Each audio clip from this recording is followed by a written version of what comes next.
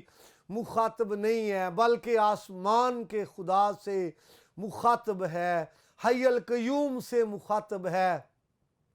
ایسے خداوند سے مخاطب ہے جو زندہ ہے، ایسے آقا سے، ایسے مالک سے مخاطب ہے، بلکہ مالکوں کے مالک سے مخاطب ہے جو سنتا اور جواب دیتا ہے، جو سنتا ہے اور کبھی بھی ریفیوز نہیں کرتا، اور آپ اس سے بات کریں کبھی بھی اس کا نمبر بیزی نہیں جائے گا، آپ اس سے بات کریں کبھی بھی آپ کو یہ جواب نہیں ملے گا کہ خداوند جو ہے وہ ریسٹ فرما رہے ہیں، خداوند سو رہے ہیں، خداوند آفس میں نہیں ہے، آپ کو ایسا جواب نہیں ملے گا، کیونکہ آسمان کا خدا زندہ خدا ہے، عبدالآباد زندہ خدا ہے، سنتا اور جواب دیتا ہے۔ تو یہاں یہ خوبصورت بات ہے کہ زبور نویس نے جو ہے یہ خداوند سے بات کی ہے۔ آگے کہتا ہے میری جان کو، کیونکہ پہلے وہ تیسری آیت میں کہہ رہا تھا میری جان جو ہے وہ بے قرار ہے، یہاں پر چوتھی آیت کے اندر کہتا ہے میری جان کو چھڑا۔ میری جان کو، جان کی بات کر رہا ہے۔ کبھی کبھی انسان اپنے بدن کے لیے پریئر کرتا ہے، کبھی کبھی انسان اپنی جان کے لیے دعا کرتا ہے، اور کبھی کبھی انسان اپنی روح کے لیے دعا کرتا ہے۔ یہ تاثر ہمیں ملتا ہے، اور میں آپ کو بتانا چاہتا ہوں یہاں پر ہمیں جان کا لفظ ملتا ہے، میری جان نفشی۔ میں نے پہلے بھی آپ کو بتایا یہاں پر جو لفظ استعمال ہوا ہے عبرانی کا نفشی، میری جان۔ اور جیسا میں بات کر رہا تھا کبھی کبھی انسان اپنی روح کے لیے بھی دعا کرتا ہے۔ آپ کو یاد ہوگا رسولوں کے اعمال کی کتاب میں جب اسطیفنس کو سنگسار کر رہے تھے تو پتھر مار رہے تھے، تو اس وقت وہ آخر میں دعا کر رہا تھا خداوند ان کو معاف کر، اور دعا کر رہا تھا خداوند میری روح کو قبول فرما۔ تو بات میں کر رہا ہوں کبھی انسان اپنے بدن کے لیے دعا کرتا ہے، کبھی انسان اپنی جان کے لیے دعا کرتا ہے، کبھی انسان اپنی روح کے لیے دعا کرتا ہے۔ اور یہاں پر زبور نویس جو ہے اپنی جان کے لیے دعا کرتا ہے کہ میری جان کو چھڑا۔ تو میں آپ کو بتانا چاہتا ہوں پرابلم جو ہے ہماری جان کا ہو یا ہمارے بدن کا ہو، ہم خدا کے سامنے پیش کریں، یا ہماری روح گناہ میں جکڑی ہو تو ہم خدا کے حضور میں اپنا معاملہ اور جو مدعا ہے وہ پیش کریں، یقیناً خداوند سنے گا اور جواب دے گا۔ تو زبور نویس اپنا معاملہ جو ہے وہ بڑی ڈیٹیل کے ساتھ اور بڑی تفصیل کے ساتھ خدا کے حضور میں رکھ رہا ہے۔ آگے وہ کہتا ہے چھڑا، آ اے خداوند میری جان کو چھڑا۔ یہاں پر وہ کہتا ہے لوٹ آ اے خداوند میری جان کو چھڑا۔ تو یہاں پر ایسا ہے کہ زبور نویس جو ہے کسی شکنجے میں، چھڑا کا لفظ جو ہمیں بتاتا ہے وہاں استعمال کیا جاتا ہے جب کوئی کسی شکنجے میں ہے، وہ بیماری کے شکنجے میں ہو سکتا ہے، وہ گناہ کے شکنجے میں ہو سکتا ہے، گناہ کی قید میں ہو سکتا ہے، مخالفین اور دشمن کے دام میں ہو سکتا ہے، جال میں ہو سکتا ہے، قید میں ہو سکتا ہے۔ یہ جو چھڑا کا لفظ یہاں پر یوز ہوا ہے اس کا مطلب یہ ہے کہ میں کسی چیز کے اندر قید ہوں، میں کسی چیز کی گرفت میں ہوں، وہ بیماری ہے، وہ قید ہے، وہ پریشانی ہے، وہ کڑے حالات ہیں، وہ غربت ہیں۔ چھڑا کا لفظ جو ہے وہ پیش کرتا ہے کہ بندہ کسی چیز کے اندر گھرا ہوا ہے۔ اور اسی لفظ کا ترجمہ جو یہاں پر عبرانی میں چھڑا جس کا ترجمہ کیا گیا ہے، احبار کی کتاب 14 باب کی 40ویں آیت میں اس کا ترجمہ نکالنا بھی کیا گیا ہے۔ پھر سیمول کی دوسری کتاب 22 باب کی 20ویں آیت میں بھی اس کا ترجمہ نکالنا کیا گیا ہے۔ تو نکالنا اور چھڑانا یہ دو الفاظ کے اندر کیا سینس ہے، جب اس پر غور کرتے ہیں تو ہمیں یہ پتہ چلتا ہے کہ جیسے کوئی کسی چیز کے اندر پھنسا ہوا ہے، جیسے کوئی کسی چیز کے اندر اٹکا ہوا ہے، مثال کے طور پر جیسے یوسف کنویں میں تھا تو اس کو وہاں سے نکالنا ہے، تو اس لفظ کا ترجمہ جو ہے نکال بھی کیا گیا یا نکالنا بھی کیا گیا ہے۔ یوسف کنویں کے اندر تھا تو کنویں میں ہے، وہ کنویں سے اس کو نکالنا ہے۔ اور پھر میں آپ کو بتانا چاہتا ہوں زبور نویس کہتا ہے چھڑا، یہ بیماری کے اندر ہے زبور نویس، بیماری کی لپیٹ میں ہے زبور نویس، بیماری کی گرفت میں ہے زبور نویس، تو اس لیے وہ خدا سے کہتا ہے مجھے چھڑا۔ اور مزید اس پر ہم بات کریں، ہمارے کئی ایسے مسائل ہو سکتے ہیں، شخصی، خاندانی، روحانی اور پھر ازدواجی، مالی یا پھر قومی، بہت سارے ایسے ہمارے مسائل ہو سکتے ہیں جو صرف خدا ہی حل کر سکتا ہے، اور خدا ہی وہاں پہنچ سکتا ہے، یا خدا ہی کی رسائی جو ہے وہاں تک ہو سکتی ہے۔ میں آپ کو بتانا چاہتا ہوں 3 بندے آگ کے اندر پھینکے گئے، صدرک، میثق، عبدنجو، اور ان 3 بندوں کو وہاں سے کون نکال سکتا؟ کیونکہ وہ آگ میں ہے، وہاں سے نکالنا ہے ان کو، آگ کے اندر ہے، وہاں سے چھڑانا ہے، اور وہاں سے کوئی نہیں چھڑا سکتا ان کو سوائے خدا کے۔ خدا ہی چھڑا سکتا ہے۔ دانیل رات بھر شیروں کی ماند میں ہے، شیروں کی غار میں ہے، شیروں کے درمیان میں ہے، وہاں سے کوئی نہیں چھڑا سکتا ماں سوائے خداوند کے۔ اور شیروں کے غار سے چھڑایا، شیروں کے پنجے سے چھڑایا خداوند نے۔ اور پھر میں آپ کو بتانا چاہتا ہوں پالوس اور سلاس قید خانہ میں تھے،